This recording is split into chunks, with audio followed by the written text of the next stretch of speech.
आज हम सब यूपी बोर्ड कक्षा 10 के हिंदी से संबंधित कुछ महत्वपूर्ण ऑब्जेक्टिव प्रश्नों पे चर्चा करेंगे और उनके प्रश्न उत्तर को देखेंगे। आज का पहला प्रश्न है, आचार्य रामचंद्र शुक्ल किस युग के लेखक हैं?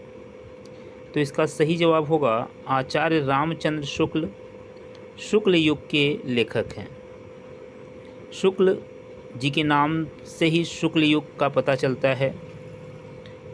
दूसरा प्रश्न, गबन किस विधा की रचना है?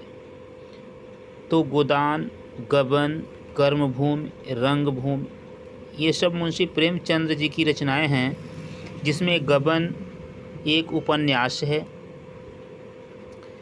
तीसरा प्रश्न, कंकाल के लेखक कौन हैं? तो कंकाल के लेखक जयशंकर प्रसाद जी हैं। चौथा प्रश्न, कलम का सिपाही कृति है। प्रश्न आता है कि कलम का सिपाही कृति है, तो ये है अमृत राय जी की। अमृत राय जी लेखक हैं। पांचवा प्रश्न, शुक्ल युग की समयावधि क्या थी?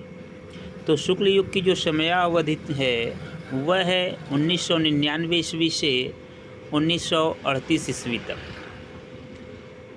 हम सब 20 प्रश्नों को यहाँ पे देखेंगे जो कि बोर्ड एग्ज़ाम से संबंधित हैं और आपके लिए अति महत्वपूर्ण हैं। प्रश्न संख्या 6, साकेत किसकी रचना है? तो साकेत जो है वह मैथिली शरण गुप्त जी की रचना है। सातवां प्रश्न, महादेवी वर्मा कवयित्री हैं? अर्थात पूछा जा रहा है कि महादेवी वर्मा किस युग की कवयित्री हैं? तो महादेवी वर्मा छायावाद युग की कवयित्री हैं। तो छायावादी युग की कवयित्री जो हैं वह महादेवी वर्मा जी हैं। आठवां प्रश्न है, गंगा लहरी किसकी रचना है? तो बड़ा ही महत्वपूर्ण प्रश्न है। गंगा लहरी पद्माकर जी की रचना है। पद्माकर जी को याद रखेंगे। प्रश्न संख्या 9, आधुनिक काल की समय सीमा क्या है? तो जो वर्तमान काल अर्थात आधुनिक काल चल रहा है, इसकी समय सीमा पूछी जा रही है। तो इसकी समय सीमा है 1843 ईस्वी से अब तक। 1843 ईस्वी से वर्तमान में जो चल रहा है अब तक आधुनिक काल के नाम से जाना जाता है। प्रश्न संख्या 10, महादेवी वर्मा की रचना नहीं है। तो 4 ऑप्शन रहेगा जिसमें नहीं है कहा जा रहा है। तो युगांत जो है वह महादेवी वर्मा की रचना नहीं है। महादेवी वर्मा की कुछ महत्वपूर्ण रचनाएं जिनको आप लोग याद रखेंगे। प्रश्न संख्या 11, हास्य रस का स्थायी भाव क्या है? तो हास्य रस का स्थायी भाव हास होता है। भरत मुनि के अनुसार कुल 8 रस होते हैं। 8 रसों को आपको याद रखना है। प्रश्न संख्या 12,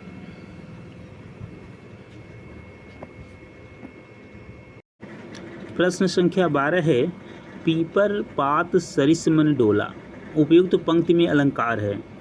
तो इसमें उपमा अलंकार है, क्योंकि यहाँ बताया जा रहा है कि पीपल के पत्ते के समान मन डोल गया।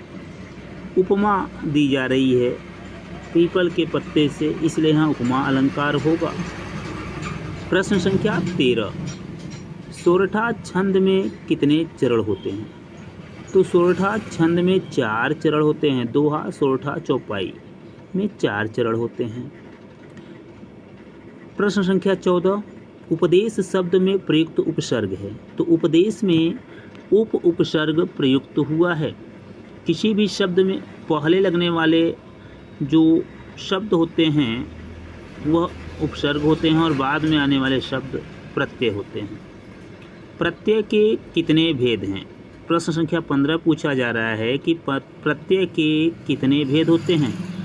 तो प्रत्यय के दो भेद होते हैं।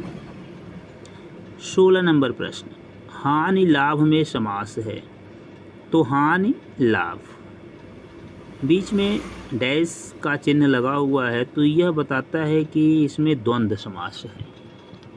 लाभ हानि में द्वंद्व समास या हानि लाभ में द्वंद्व समास। 17 नंबर प्रश्न, मछली का पर्यायवाची है, तो मछली का पर्यायवाची मीन होता है। मीन जो है वो मछली का पर्यायवाची है। प्रश्न नंबर 18 है, यद्यपि में कौन सी संधि है, तो यदि धन अपि। हम लोग इसका संधि विच्छेद करेंगे तो होगा यदि धन अपि, अर्थात ई के बाद अ आ रहा है तो यहाँ पर यड़ संधि होगा। तो यद्यपि में जो संधि है वह यड़ संधि होगा। संधि विच्छेद जो है वह होगा यदि धन अपि बराबर यद्यपि।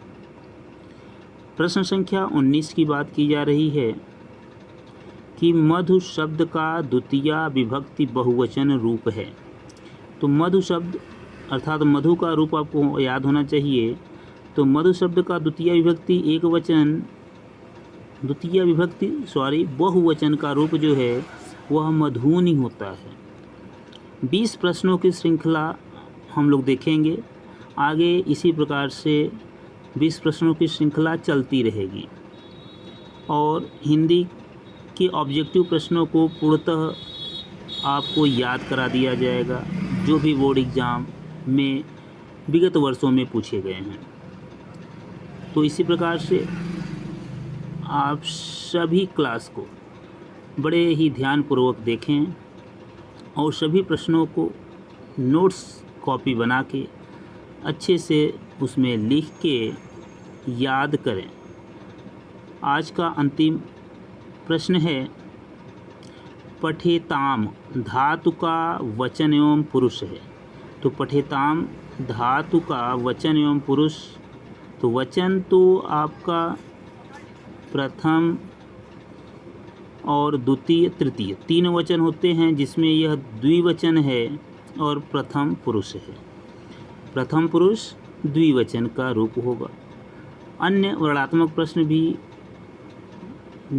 आपको बताए जाएंगे। इसी प्रकार क्लास को देखते रहें और पढ़ते रहें। धन्यवाद।